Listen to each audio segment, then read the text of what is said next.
السلام علیکم ناظرین، سائنس اور ٹیکنالوجی نے آج ہر میدان میں بہت زیادہ ترقی حاصل کر لی ہے، لیکن ان میں جو سب سے آگے ہے وہ ہے ڈیفنس۔ ہر ملک اپنی سرحدوں کو محفوظ بنانے اور دوسروں سے آگے نکلنے کے لیے بہتر سے بہتر نئی ٹیکنالوجیز کی ایجاد کرنے میں دن رات لگا ہوا ہے۔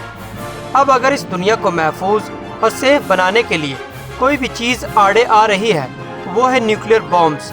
آپ یقین نہیں کرو گے، لیکن کچھ ہی سالوں میں یہ نیوکلیر بامز بہت زیادہ طاقتور ہو گئے ہیں۔ یہ کہانی شروع ہوئی تھی 1939 میں، جب امریکہ اور روس میں پہلا نیوکلیر بام بنانے کے لیے ایک ریس سی لگی ہوئی تھی۔ دونوں ملکوں کے سائنٹسٹ یہ بات جانتے تھے، جب ہیوی ریڈیو ایکٹیو آئٹمز جیسے یورینیم 235 یا پلوٹینیم 239 جب دو ایٹم میں سپلٹ ہوتے ہیں تو بہت بڑی تعداد میں انرجی ریلیز ہوتی ہے، جو کہ نارمل کیمیکل ری ایکشن میں ریلیز ہونے والی انرجی سے 5 کروڑ گنا زیادہ ہوتی ہے، اور یہ انرجی گیما ریڈیشن کے روپ میں نکلتی ہے۔ ہم انہی نیوکلیر بام کے ذریعے زمین پر سورج سے بھی زیادہ ریڈیشن پیدا کر سکتے ہیں، یعنی ایک نیا سورج نیوکلیر بام کے ذریعے زمین پر کچھ ہی لمحے کے لیے پیدا کر سکتے ہیں۔ نیوکلیر بام بنانے کے لیے بہت سے سائنٹسٹ تگ و دو کرتے رہے، لیکن اوپن ہیمر نے یہ کارنامہ کر دکھایا، اس لیے ان کو آج فادر آف اٹامک بام کے نام سے بھی جانا جاتا ہے۔ لیکن کیا ان نیوکلیر بام سے آج تک انسانیت کا کسی بھی قسم کا فائدہ ہوا ہے؟ آئیے جانتے ہیں یہ نیوکلیر بام اس انسانیت اور ہماری زمین کے لیے کتنے خطرناک ہو سکتے ہیں۔ 6 اگست 1945 میں ورلڈ وار 2 کے دوران امریکہ نے جاپان کے ایک شہر ہیروشیما پر پہلا نیوکلیر بام پھینکا۔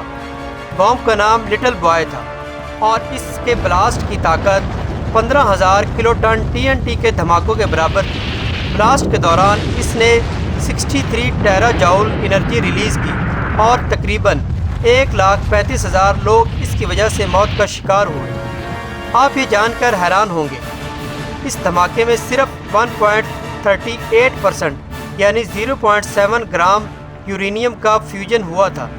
صرف اتنے سے ہی یورینیم نے اتنا بڑا دھماکہ کر دکھایا تھا۔ 3 دن بعد امریکہ نے 9 اگست 1945 کو جاپان کے ایک اور شہر ناگاساکی پر پلوٹینیم سے بنا نیوکلیر بام پھینکا، جس کا نام فیٹ مین تھا، اور اس بلاسٹ کی طاقت 21,000 کلو ٹن TNT کے برابر تھی۔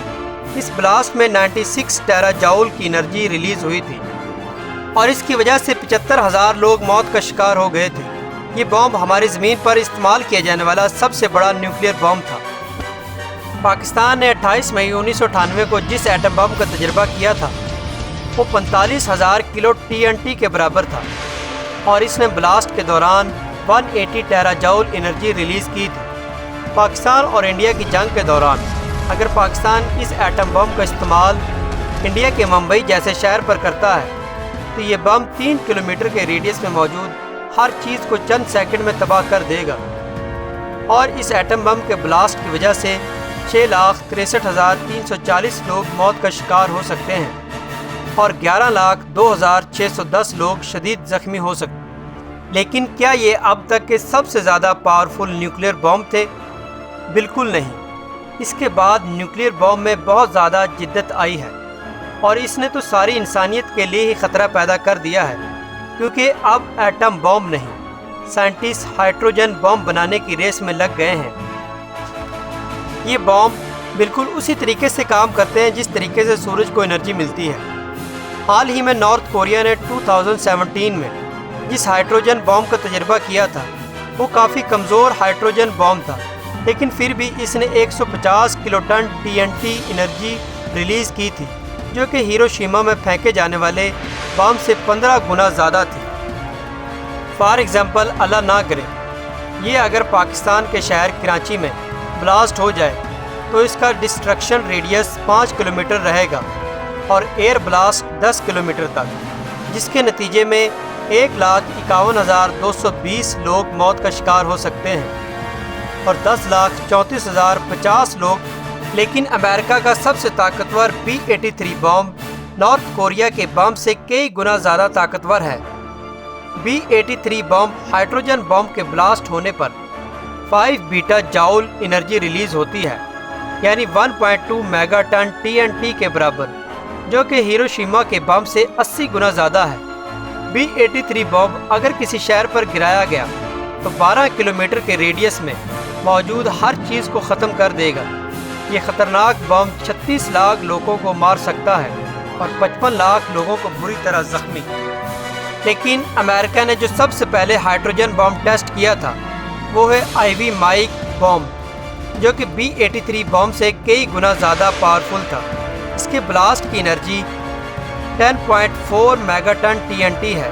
اس کا بلاسٹ ریڈیس 30 کلومیٹر میں موجود ہر چیز کو تباہ کر دے گا اور 70 لاکھ سے بھی زیادہ لوگ موت کا شکار ہو سکتے ہیں اور 50 لاکھ سے بھی زیادہ لوگ زخمی ہو سکتے ہیں۔ لیکن یہ بم کچھ بھی نہیں اس بم کے سامنے جس کا تجربہ امریکہ نے اس کے 2 سال بعد کیا تھا۔ اس کا نام کیسل براوو بم تھا۔ اس کی انرجی 15 میگا ٹن کے برابر تھی۔ یہ بم ہیروشیما پر گرائے جانے والے بم سے 1000 گنا زیادہ طاقتور تھا اور یہ 40 کلومیٹر کے ریڈیس میں تباہی پھیلا سکتا ہے۔ اس کے بلاسٹ سے 77 لاکھ سے زیادہ جانیں جا سکتی ہیں اور 55 لاکھ لوگ زخمی ہو سکتے ہیں۔ لیکن نیوکلیئر بم کی اس ریس میں آگے نکلنے کے لیے روس نے امریکہ کو جواب ٹی-سارا بمبا سے دیا، جس کی طاقت حیران کن طور پر 15 میگا ٹن TNT کے برابر ہے۔ یہ بم ہیروشیما بم سے 3000 گنا زیادہ طاقتور تھا اور 55 کلومیٹر کے ریڈیس تک میں موجود ہر چیز کو تباہ و برباد کر سکتا ہے، اور یہ بم اکیلا ہی 1 کروڑ 10 لاکھ سے بھی زیادہ لوگوں کی جان لے سکتا ہے اور 60 لاکھ سے بھی زیادہ لوگوں کو شدید زخمی کر سکتا ہے۔ یہ بم جان بوجھ کر 50 میگا ٹن کا رکھا گیا تھا، لیکن اس کی اصل طاقت 100 میگا ٹن TNT کے برابر ہے۔ ٹی-سارا بمبا اگر اصل طاقت میں بلاسٹ کیا جائے تو یہ 1 کروڑ 50 لاکھ لوگوں کی جان لے سکتا ہے اور 70 لاکھ لوگوں کو شدید زخمی کر سکتا ہے۔ لیکن کیا آپ جانتے ہیں آج کی اس موجودہ حالت میں دنیا میں موجود سارے نیوکلیئر بم چلا دیے جائے تو یہ اس دنیا کو 12 بار ختم کر سکتے ہیں، جو کہ بہت خوفناک صورتحال ہے۔ ہم سارے انسان خود تو اس زمین کی ہی پیدائش ہیں، لیکن خود ہی اپنی موت کا سامان تیار کر رہے ہیں۔ جس دن یہ نیوکلیئر بم بلاسٹ ہوں گے خود ان کے چلانے والا ملک بھی اس سے محفوظ نہیں رہے گا۔ ناظرین، آپ کو یہ ویڈیو کیسی لگی ہمیں کمنٹس کر کے ضرور بتائیں۔